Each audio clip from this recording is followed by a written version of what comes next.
Alors, comme je vous l'ai dit tout à l'heure, Mahamudra, c'est le sommet de la voie cachemirienne. Mahamudra a une particularité, c'est que ça ne peut pas s'enseigner, ça peut seulement se transmettre. Mahamudra ne peut pas se comprendre, parce que c'est trop simple. Comme disait Kalu Rinpoche, il disait « Mahamudra est tellement simple que personne ne peut le comprendre ». J'ai trouvé ça une bonne introduction à Mahamudra. Ce qui veut dire que pour capter Mahamudra, il faut sortir complètement de l'univers mental, c'est-à-dire surtout ne pas prendre de notes, parce que si vous prenez des notes, vous êtes en plein dans l'univers mental, et du coup, vous ne recevrez pas la transmission. Ne pas enregistrer, mais avoir de grandes oreilles de Ganesh et essayer de capter avec son corps. Qu'est-ce qui se passe dans une transmission ? Il se passe qu'il y a quelque chose qui est actif, qui est sous le langage. C'est un peu comme une rivière. Et on dit que la transmission ne peut se faire que de cœur à cœur. Donc vous comprenez l'idée de sortir de l'univers mental. Et les transmissions peuvent avoir lieu même si on ne comprend pas la langue. C'est ça qui est très étonnant. Quand j'ai reçu la transmission de Mahamudra par Kalu, c'était en tibétain et je ne comprends pas le tibétain. Et il m'a dit mais ça n'a aucune importance parce que la transmission passe par un autre canal de cœur à cœur. Donc c'est assez extraordinaire qu'on puisse recevoir quelque chose à travers un langage qu'on ne comprend pas. Si vous comprenez le langage, c'est pas plus mal. Ça peut peut-être aider un petit peu. Et c'est quoi la transmission ? On est un peu perdu parce que c'est devenu quelque chose de très courant. Hein. Tous les lamas tibétains font des transmissions toute l'année à des centaines, voire des milliers de personnes qui sont très contents d'avoir reçu la transmission. Donc, comme je venais de l'univers tibétain, quand Lalita m'a transmis Mahamudra, je lui ai dit, mais pour toi, qu'est-ce que c'est la transmission ? Elle m'a dit, mais la transmission, c'est exactement comme le secret. On peut dire des secrets, on peut transmettre des choses secrètes à tout le monde, mais tant que ce n'est pas réalisé, il n'y a pas eu de transmission. Donc la transmission, ça veut dire qu'on est capable de réaliser l'enseignement. Autrement, c'est comme si on n'avait rien vu, rien entendu, rien compris. Et elle avait la même idée pour le secret. Elle disait, le secret, ce n'est pas de cacher quelque chose, mais c'est que la chose est cachée instantanément par le manque d'aptitude à la réaliser. Donc un secret divulgué, s'il n'est pas réalisé, demeure un secret. Et je trouve cette idée fantastique. Pour avoir une idée de ce qu'est Mahamudra, il faut aussi avoir une idée des conditions dans lesquelles Mahamudra est né. Et ce qui est très intéressant, c'est que c'est né exactement en même temps chez les Cachemiriens, chez les Tibétains, dans le Dzogchen. Tous les initiateurs de cette tradition vivaient à peu près d'une manière contemporaine, c'est-à-dire entre le 8e et le 10e siècle. Abhinavagupta vivait à cheval entre le 9e et le 10e, Tilopa aussi, Naropa aussi, Sukhasiddhi aussi, Niguma aussi. Donc il y a eu une sorte d'effervescence cachemirienne qui s'est répandue dans ces trois écoles à peu près en même temps. Ce qui est très curieux aussi, c'est que les origines de Mahamudra sont assez mythiques, parce que les tantriques font la même chose que les Tibétains. Ils aiment bien attribuer, qui sont tantriques d'ailleurs, ils aiment bien attribuer l'origine des choses à des fictions spirituelles.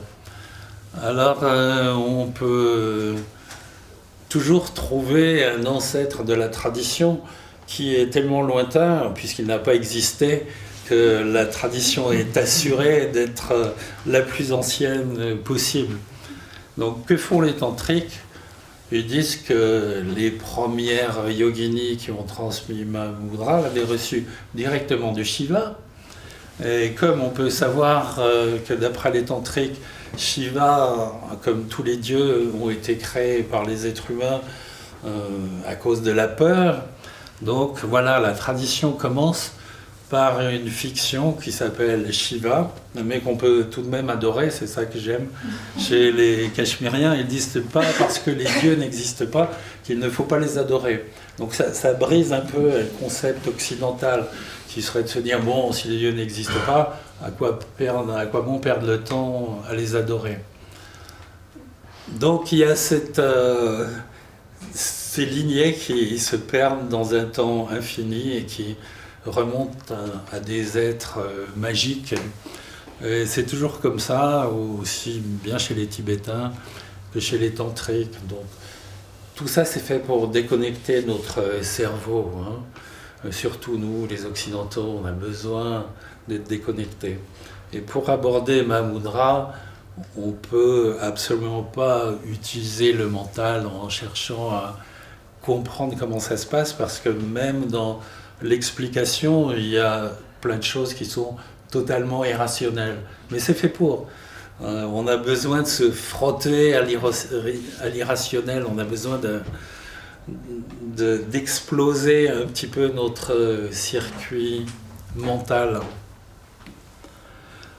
Quand je suis allé en Inde, la première fois, j'avais 20 ans, c'était dans les années 60, et j'ai eu la chance incroyable de tomber sur Dudjom Rinpoche, le premier maître tibétain que j'ai rencontré, qui était le grand maître des Nyingmapa, et qui, d'une manière intéressante, n'était pas un moine, mais était un yogin, doublé d'un très grand érudit.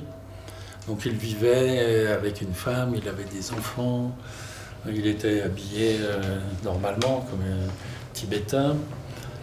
Et il était à cette époque-là à Kalimpong, qui n'était pas très très loin de la frontière chinoise. Et il y avait des troubles, une sorte de mini-guerre sur les frontières entre les Chinois et les Indiens, ce qui faisait que les étrangers étaient interdits de séjour dans cette zone où on pouvait rester que 3 jours. Donc, je vais voir Dudjom Rinpoche, et comme on était la première vague, on était reçus d'une manière merveilleuse. Ils étaient étonnés, et puis je m'en suis rendu compte plus tard, les Tibétains pensaient qu'on avait des capacités extraordinaires au début. Donc, ils étaient d'une générosité absolument folle, et ils nous donnaient des choses auxquelles on accédait normalement après des années de pratique, si ce n'est pas des décennies de pratique. Donc, j'arrive tout frais, naïf, n'ayant lu quasiment aucun livre sur la question, parce qu'à cette époque-là, il n'y en avait presque pas, il devait y en avoir 6 ou 7 maximum. Et je lui demande s'il peut être mon maître. Et il me dit, tu as 3 jours ici, donc en 3 jours, je vais t'enseigner tous les dzogchen, et après ça, tu n'auras plus besoin de rien. Évidemment, en tant qu'occidental, je me suis dit, c'est génial. Je vais recevoir tout ça en 3 jours. Après, la quête spirituelle sera terminée. Alors, On se promenait autour de sa belle maison. C'était un des rares Tibétains à avoir une très belle maison à étage avec des balcons. C'était très étonnant. Les autres vivaient dans des bidonvilles misérables. Lui était dans une très belle maison. Et il était magnifique. Il était androgyne en quelque sorte. Quand on voit des photos de lui quand il était jeune, on ne sait pas si c'est un homme ou une femme. Il avait les cheveux longs, un visage merveilleux, un regard merveilleux. Et il me dit, bon, chaque jour, je vais te donner une pratique et c'est la transmission intégrale du Dzogchen. Il n'y a rien d'autre à faire, rien d'autre à comprendre. Et tout en marchant, il ramasse un petit caillou et il me dit, alors voilà, tu vas rentrer dans ta chambre, tu vas poser le caillou sur ton lit et tu vas méditer les yeux ouverts sur le caillou jusqu'à ce que le caillou disparaisse. Donc je me pose sur mon lit, je pose le caillou et je passe toute la nuit à essayer de faire disparaître ce putain de caillou qui ne disparaissait pas. Donc le matin, je suis très fatigué et je ramène mon caillou du Dudjom Rinpoche qui m'offre du thé. Elle me dit alors, la pratique. Je lui dis, ben, voilà le caillou. Et je pensais qu'il allait me dire, bon, c'est sans espoir, tu peux t'en aller. Il m'a dit, mais c'est pas grave du tout. Je te donne la deuxième pratique pour cette nuit. Tu vas rentrer dans ta chambre et tu vas imaginer qu'il y a un V dans ton cœur de couleur adamantine, c'est-à-dire comme du diamant ou un peu bleuté si tu veux. Et le V, en fait, c'était une manière sympa de dire à un occidental que c'était la moitié d'une lettre tibétaine qui s'appelle A. Mais s'il m'avait dit A, j'aurais pas su ce que c'était. Donc il m'a dit un V.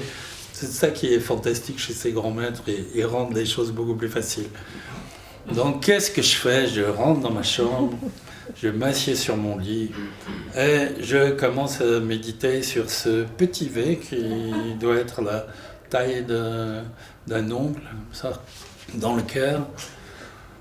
Et bon, de temps en temps, il apparaissait 2 secondes, après il disparaissait. Et ce petit V adamantin, m'a-t-il dit, allait répandre une lueur diamantine dans tout mon corps, et mon corps allait devenir totalement transparent et faire un avec l'espace. Ce putain de V n'arrivait pas de disparaître, de revenir. De temps en temps, il se mettait à l'envers. De temps en temps, j'en avais que la moitié. À un moment, je me suis dit, mais pourquoi un V? Peut-être si je mets un Y, ça marchera mieux. Donc j'ai mis un Y, je me suis concentré sur le Y. Ça ne marchait pas mieux. Bon, le matin, pas très fier. J'avoue mon échec à Dudjom Rinpoche. Je lui dis, bon, quelques secondes, j'ai vu le V, mais mon corps n'a pas été rempli de lumière au point de faire un avec le cosmos. Et il me dit, c'est pas grave. Je vais te donner la dernière pratique du Dzogchen. Et si tu arrives à en faire une seule des 3, en fait, tu n'as même pas besoin de faire les 2 autres. Voilà, je me suis dit, waouh, ça c'est vraiment la bonne nouvelle, c'est super.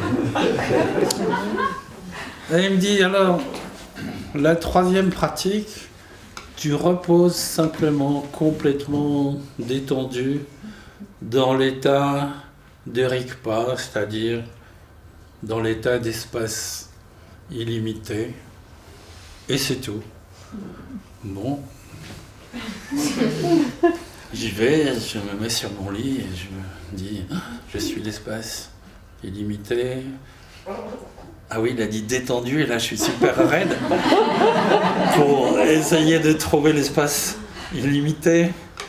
Et il m'avait dit quand même le souffle. Alors j'essaie de respirer.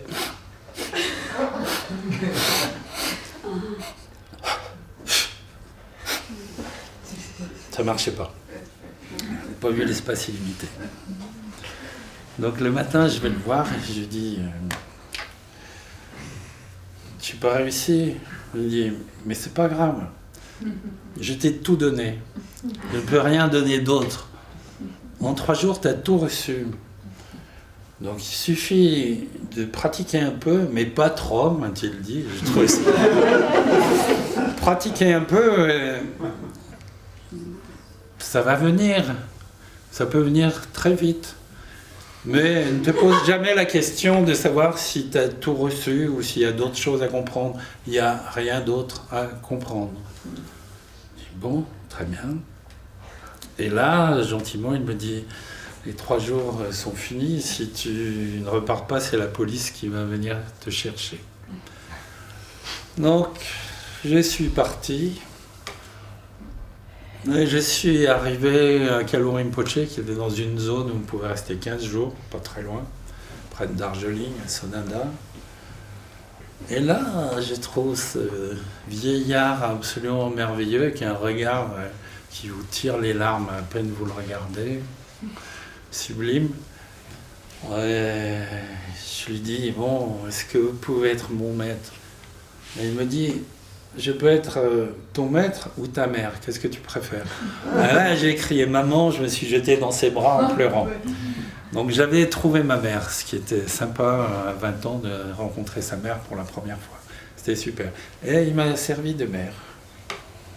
Et ensuite, voyant que j'étais un peu rébarbatif à la complication des pratiques tibétaines, il m'a dit va donc au Cachemire parce que c'est là que tout a commencé. Et au Cachemire, tu vas rencontrer une yogini qui va te transmettre les choses à l'envers. Je me suis dit, c'est quoi à l'envers? Il m'a dit, là-bas, les yoginis et les yogines transmettent les choses fondamentales en premier. Et c'est seulement pour les idiots qu'ils compliquent un peu les choses. Donc je me suis dit, bon, c'est bon signe, c'est déjà qu'il n'a pas l'air de me prendre pour un idiot. Donc, mon ego était ravi. Allons-y. Et c'est comme ça que ça s'est passé. Et quand Lalita m'a transmis ma mudra, c'était tout au début, juste après un peu de temps d'avant, la première respiration. Mais c'est seulement 25 ans plus tard que j'ai compris ce que j'avais reçu de Dudjom Rinpoche. Ça m'a pris 25 ans pour réaliser qu'effectivement j'avais tout reçu, mais que j'avais rien réalisé en fait. Donc c'est important de bien comprendre que ça peut se passer d'une manière étonnante, directe, de cœur à cœur, que la compréhension intellectuelle ne va pas être d'une aide colossale, bien que ce soit quand même permis. Un grand maître cachemérien a dit « l'intelligence ne conduit pas à l'éveil, mais la stupidité encore moins ». C'est pas mal, ça laisse un large espace dans lequel vous pouvez naviguer avec une certaine liberté. Et alors, dans l'introduction cachemérienne, elle m'a aussi parlé des origines, histoire de préparer la chose. Et là, j'ai commencé à comprendre pourquoi dans le Dzogchen, dans ma mudra des Tibétains et dans le Mahamudra cachemérien, il y avait en fait les mêmes éléments, sauf que c'est beaucoup plus simple chez les cachemériens, puisqu'il n'y a pas du tout l'idée de pratiquer en fait. C'est quelque chose de beaucoup plus direct, exactement comme ça avait été chez Dudjom Rinpoche. Et Kalour Rinpoche avait une particularité assez étonnante, c'est qu'il était dans la lignée tibétaine la moins connue, qui est une lignée qui évite au maximum l'ordre religieux. C'est plutôt une lignée de grands pratiquants de yogin. Et la chose tout à fait remarquable, pour une fois, c'est une lignée qui a été initiée par 2 femmes, pas seulement une, mais 2. Et c'est vrai qu'en général, dans la culture tibétaine, on a tendance à gommer les femmes. Beaucoup de maîtres du 9e, 10e siècle, 8e siècle ont reçu les enseignements par des yoginis cachemiriennes, mais ont fait remonter la lignée au premier homme qui l'a reçu. Et on ne parle pas des femmes qui lui ont enseigné. On zappe ça parce que dans l'ordre monastique, les femmes doivent être soumises aux hommes. Elles sont beaucoup moins importantes. Bon, les tantriques ont une idée légèrement différente. Les tantriques disent que ce qu'un homme, du point de vue mystique, réalise en une année, une femme peut le faire dans la journée. Vous voyez que ce n'est pas tout à fait la même optique. Donc, la première à avoir transmis cette lignée, c'était Niguma. Et Niguma était probablement la sœur de Tilopa. C'est pas tout à fait sûr. Et Tilopa disait qu'il avait reçu les enseignements pas de sa sœur, mais d'une yogini rouge. Ceux qui viennent depuis un moment savent qu'on a beaucoup de pratiques avec les yoginis rouges. Et bien sûr, cette yogini rouge est devenue Vajrayogini, parce que c'est une divinité tibétaine, mais en fait, c'est une divinité primordiale, tantrique. Et on ne sait pas si elle a transmis quelque chose à son frère, ou si son frère préférait ne pas l'avouer. C'est très flou tout ça, bon, c'était quand même il y a très longtemps. Et puis vous savez, tous les religieux écrivent des hagiographies. Des hagiographies sont des vies fictionnelles des grands maîtres d'une lignée. Donc on rajoute plein de merveilles pour convaincre les disciples que c'est ce qu'il y a de plus beau, de plus grand, de plus solide et de plus fort. Mais les histoires sont merveilleuses et ce n'est pas une raison de ne pas les croire parce que ça ouvre quelque chose. C'est exactement comme l'adoration des divinités. Même si elle n'existe pas, ça ouvre en nous quelque chose de très puissant, parce qu'enfin, on adore quelque chose totalement. Donc, ne vous posez pas la question de savoir si Shiva existe, si le Bouddha primordial existe. Adorez-les tout simplement, et ça va faire fleurir votre cœur. Ça n'a aucune importance. Et à partir du moment où vous adorez quelque chose, vous le créez, il existe. Donc même si Shiva n'existe pas, le fait que vous l'adoriez, vous le mettez en vie, vous lui donnez vie. Et c'est la chose très intéressante. Donc Kalu Rinpoche a eu une vie de yogin. Il a vécu très longtemps dans les solitudes himalayennes, tout seul, en creusant la neige pour manger des racines comme les animaux, en fait. Il a vécu comme un animal. Il ne voulait pas enseigner. Il voulait absolument rester dans sa solitude jusqu'à la fin de ses jours. Et il a été obligé par Taisi Tupa et par le Dalai Lama de sortir de ces montagnes pour commencer à enseigner. Et lui aussi était un grand érudit et surtout il avait reçu des transmissions de tous les grands maîtres de la génération précédente. Son père était un pratiquant de Dzogchen, sa mère aussi. Donc il a eu toutes les transmissions du Dzogchen et de Mahamudra. Et il y a une sorte de rivalité entre les gens qui pratiquent le Dzogchen et les gens qui pratiquent Mahamudra, parce que c'est chez les Nyingmapa et chez les Kagyu Mahamudra. Et Kalu Rinpoche, qui avait reçu les deux depuis l'enfance, disait que la seule différence c'était le nom. Donc c'est quand même assez intéressant. Tout le reste est la même chose. Alors, il y a cette lignée féminine qui est complètement en accord avec les choses. Donc, Tilopa n'était pas un moine bouddhiste, contrairement à ce qu'on peut lire chez les Tibétains, c'était un yogin cachemérien. Niguma et Sukhasiti étaient des yogines cachemériennes. D'ailleurs, on voit, hein, ils ont un chignon, c'est typique. La yogini qui a transmis à Sarah, dont on a perdu le nom parce que les Tibétains n'en parlent pas, était aussi une yogini cachemérienne. Donc toutes les transmissions sont passées en fait à partir des yoginis cachemériennes et des yogins cachemériens. Et même Naropa, qui était le disciple de Tilopa, était aussi cachemérien. C'était pas du tout tibétain comme on peut le lire dans certains textes.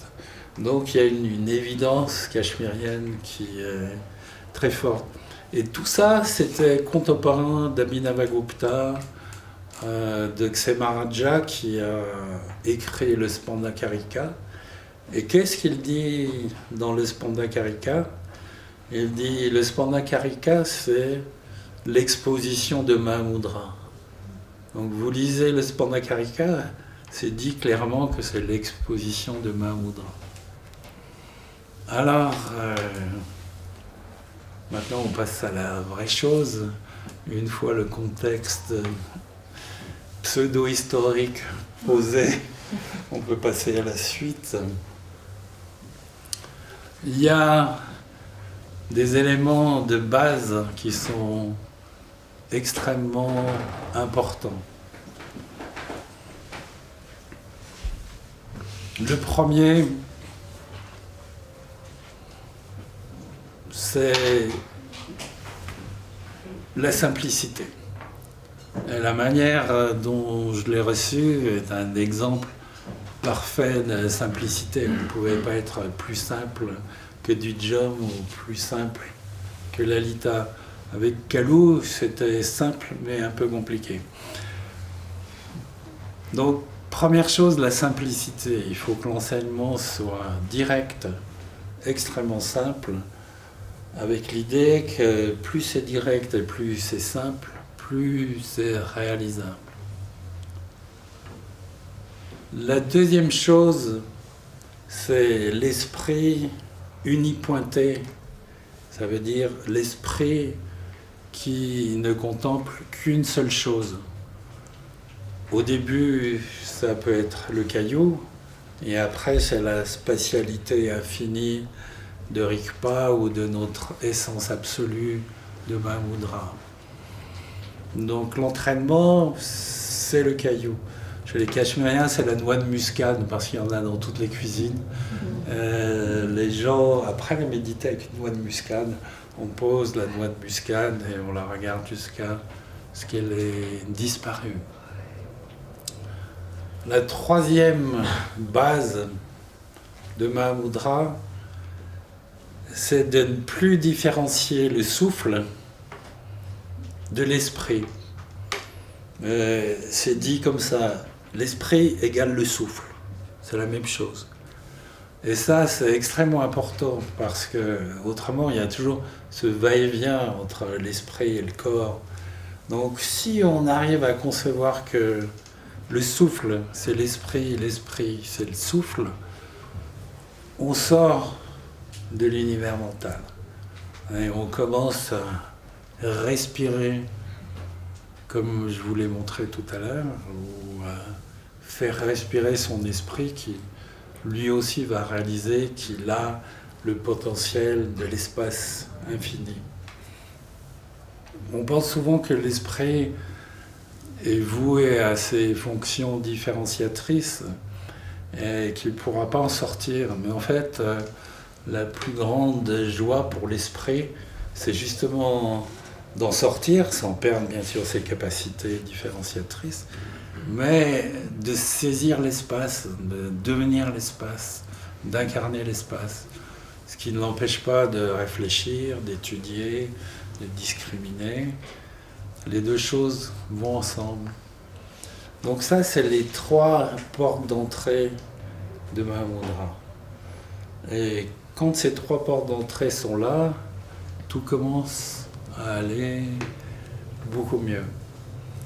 Et si on revient à l'histoire de Dudjom Rinpoche,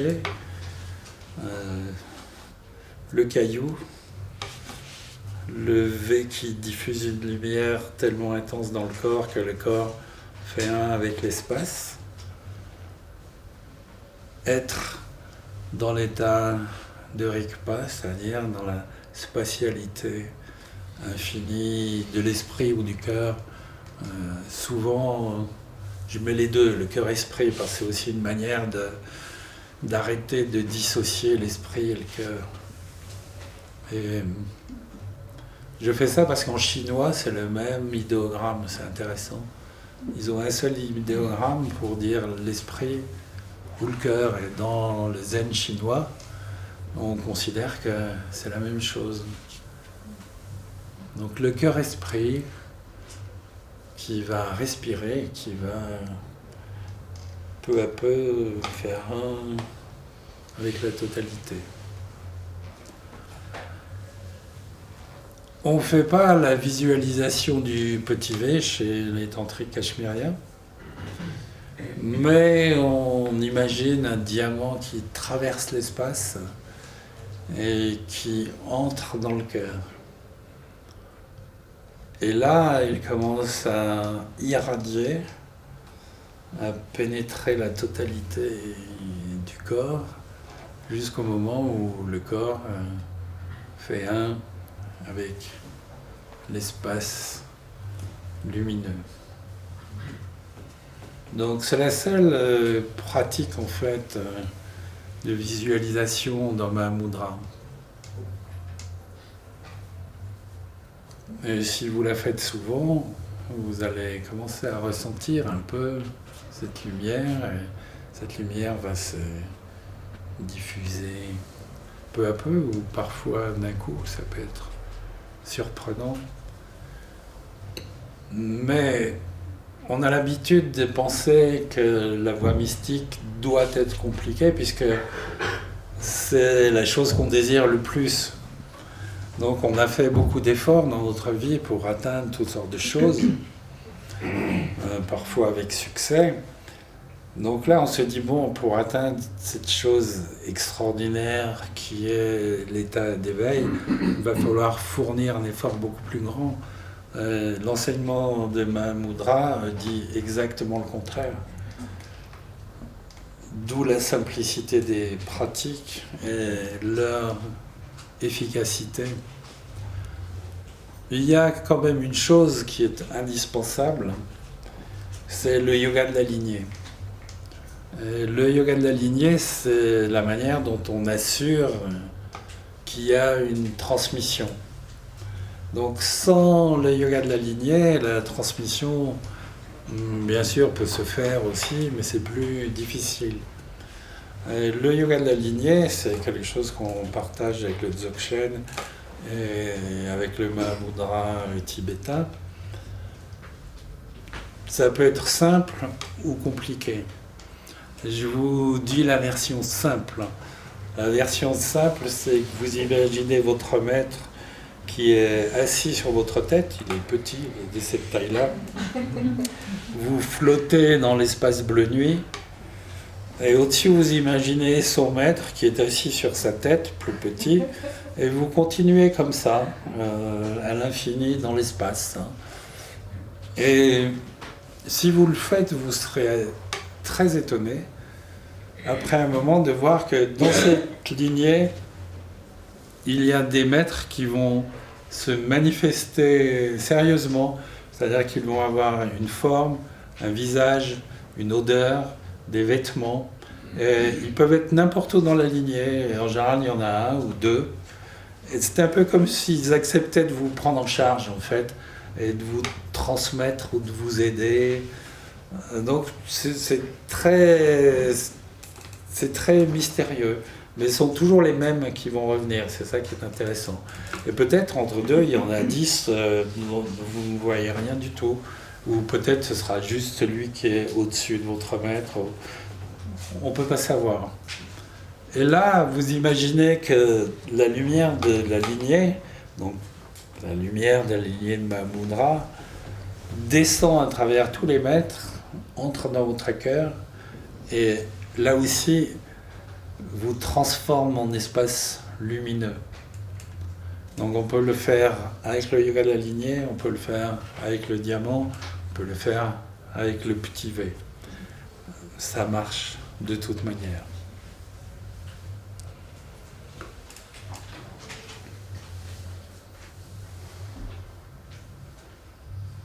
Et l'effet, bien sûr, ça va être le corps-espace. Hein. Toutes les yoginis, dans leurs poèmes, parlent du corps-espace. C'est très important, c'est tout ce qu'on cherche. On ne cherche pas l'illumination, on cherche le corps-espace. Ça semble beaucoup plus réalisable. L'illumination va nous agiter mentalement. On va se demander ce que c'est, pourquoi on la veut. Alors que le corps-espace, c'est une image simple qui parle directement. Tout le monde se dit « Waouh, être de l'espace, ça doit être merveilleux. Si je suis de l'espace, je ne suis plus manipulable. » Essayez de manipuler l'espace, vous verrez, ça ne marche pas du tout. Dites à l'espace qu'il doit prendre le train à 8h12. Non, c'est le train qui prend l'espace à 8h12, ou l'espace qui prend le train. Ça va dans tous les sens. Alors, dans les versions compliquées, on peut manifester le maître devant soi. On peut faire l'amour avec son maître, ce qui est une chose délicieuse.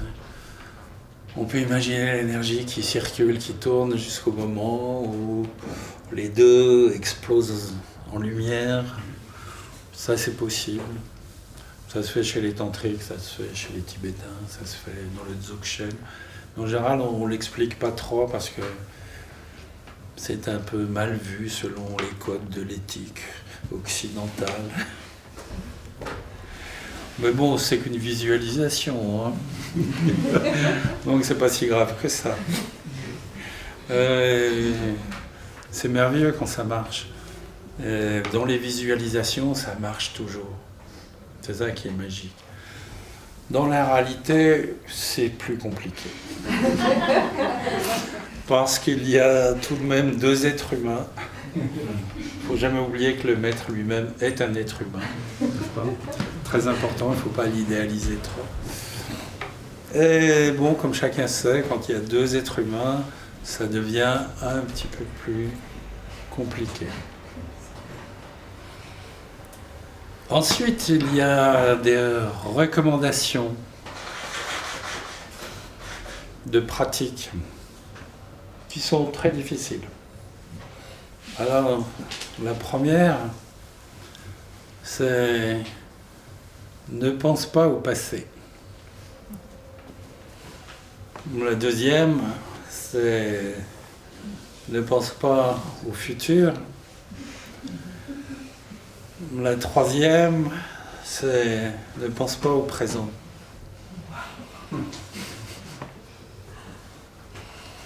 Quatrième, c'est cesse de contrôler. C'est pas mal. C'est difficile.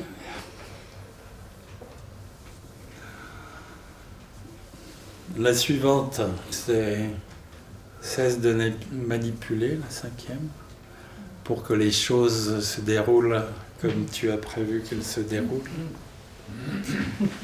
Et la dernière, c'est reste détendu dans l'état naturel de Mahamudra. Il s'agit toujours de rester détendu.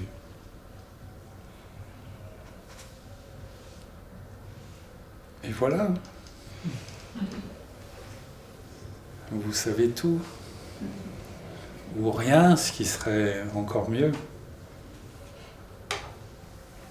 Lalita m'a dit ça, elle m'a dit, quand tu enseigneras, souviens-toi d'une seule chose. Si ton enseignement laisse quelque chose d'autre que l'espace, ça veut dire qu'il est raté. J'ai trouvé ça fantastique, parce que souvent un enseignement, ça laisse des informations. Elle disait, si ça laisse des informations, ça laisse rien du tout. Il faut que ça laisse de l'espace, punto. C'était aussi une manière de définir une transmission. Transmission, quelque chose qui laisse de l'espace. Alors, bienvenue au Space Club.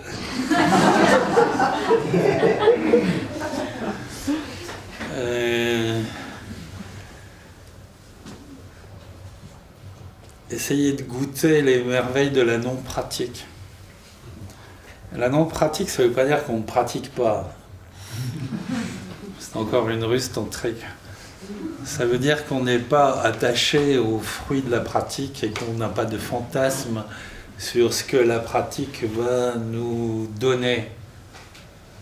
C'est-à-dire qu'on sort complètement de l'idée de progression et qu'on pratique simplement pour le plaisir de la pratique, exactement comme un peintre peint pour le plaisir de peindre. Il n'a pas une idée fixe sur ce qu'il veut faire ou ce qui va sortir dans son tableau. En fait, il peint pour se découvrir lui-même.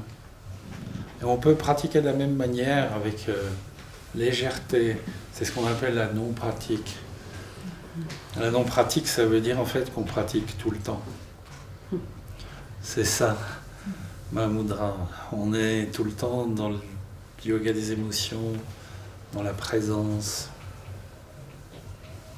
dans l'absence d'adhésion à une chose ou à l'autre ou à son contraire.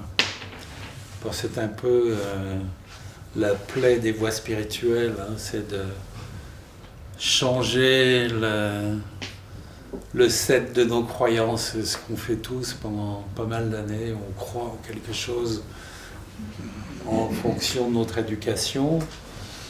Mais après, quand on est adolescent, on se révolte, ou parfois même avant. Et ensuite, pour bien faire la nique à ses parents, on devient bouddhiste, tantrique, soufi, etc. Histoire d'éradiquer le protestantisme, le catholicisme, l'islam.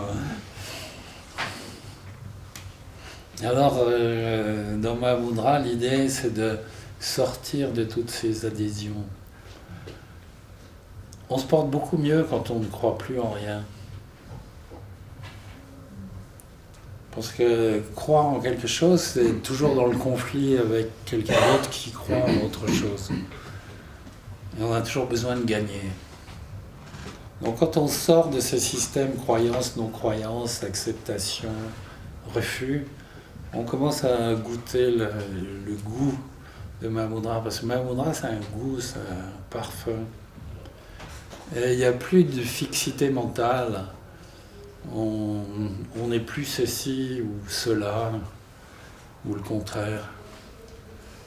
On est juste un être humain qui respire et qui fonctionne à peu près normalement.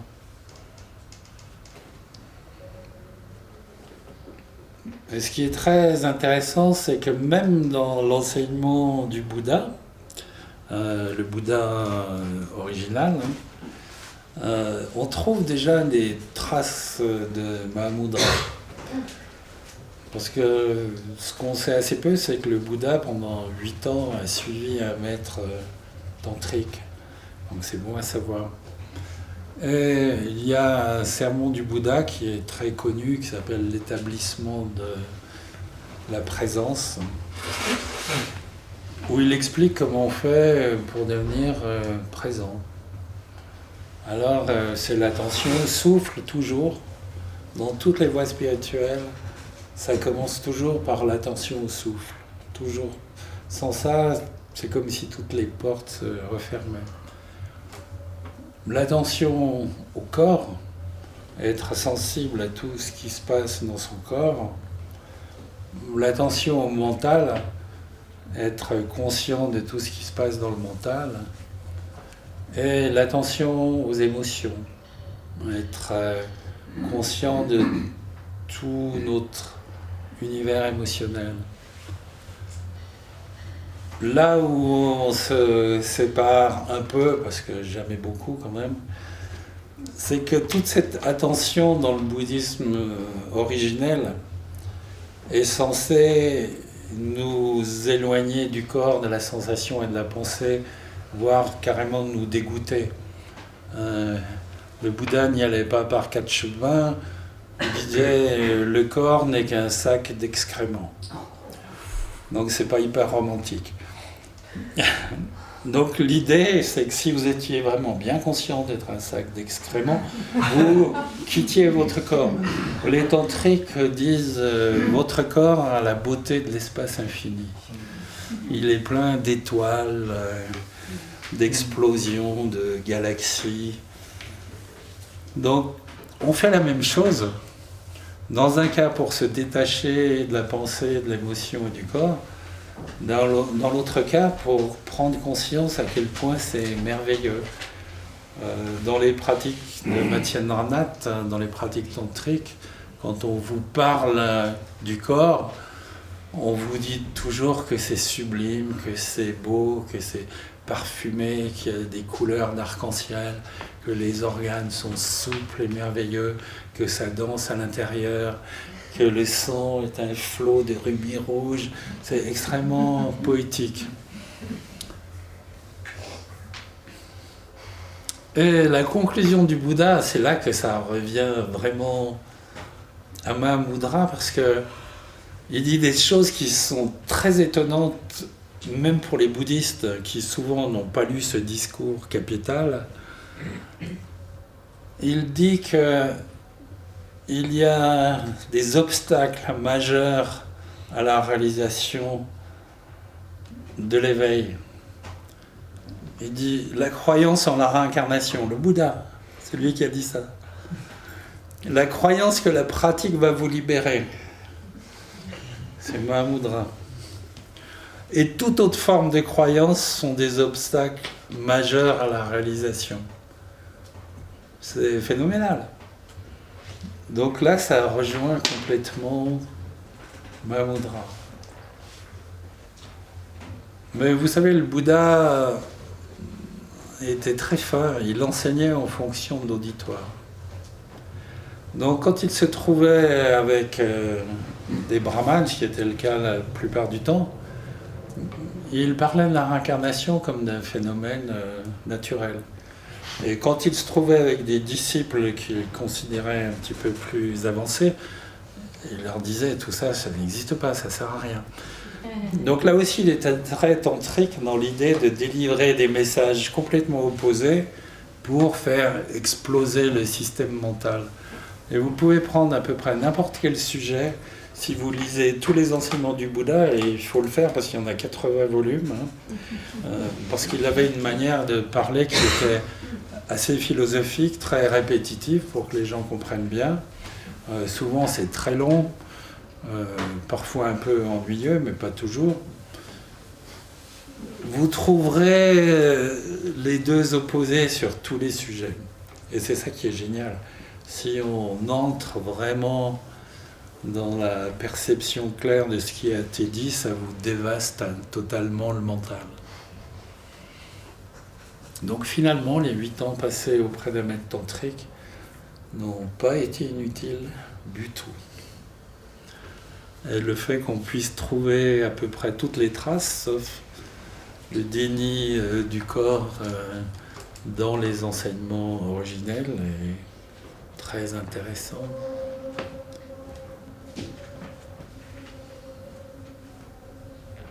Mahamudra, c'est une liberté inconcevable, comme on dit parfois dans les tantras. Mais c'est aussi une folle sagesse. Les tantriques ont inventé le concept de la folle sagesse. Ça ne veut pas dire que que les maîtres qu'il incarnait étaient fous, ça veut dire qu'ils étaient tellement libres que pour la société qui les entourait, ils passaient pour des fous. Et il y a des dizaines d'exemples de maîtres gentiment fous, d'après leurs disciples, ou d'après les gens qui vivaient à leur époque.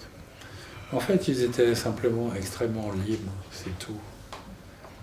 Il y a une jolie petite histoire de Trungpa, qui était un des grands représentants de la folle sagesse, un maître tibétain qui est mort il y a, je sais pas, 20 ou 30 ans, et qui a été un des premiers à enseigner en Occident d'une manière qui était compréhensible pour les Occidentaux. C'est-à-dire que d'abord, il nous a compris, il a compris comment on fonctionnait, et ensuite, il a délivré l'enseignement tibétain dans toute sa profondeur, sa beauté et sa subtilité, mais d'une manière qu'on puisse le comprendre, ce que beaucoup de maîtres ne faisaient pas, parce qu'ils pensaient qu'on avait un esprit tibétain et qu'on allait comprendre, ce qui n'était pas le cas. Et il avait la réputation d'être très fou. À la fin de sa vie, il avait adopté un tigre du Bengale, un vrai, pas un tigre dressé. Et alors le tigre était dans un grand espace clos, bien sûr, et Trungpa avait l'habitude tous les jours d'aller faire la sieste dans les bras du tigre. Alors les disciples étaient absolument affolés, et ils disaient, mais maître, vous vous rendez pas compte, c'est pas un tigre apprivoisé, c'est un tigre sauvage, c'est extrêmement dangereux, un de ces jours il va vous tuer. Et Trungpa a répondu, c'est toi qui as dit que c'est un tigre, lui il n'en sait rien.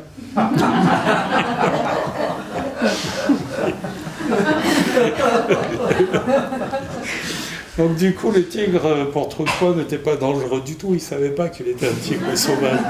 C'était juste une grosse bébête dans laquelle on pouvait aller se mettre. Il ne s'est jamais rien passé.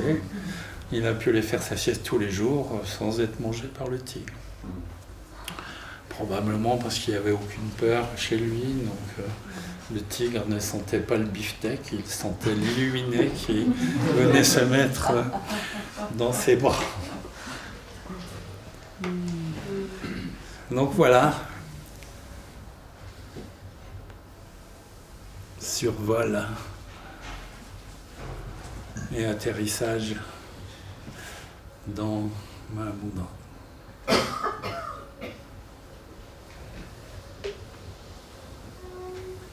Et c'est la pause.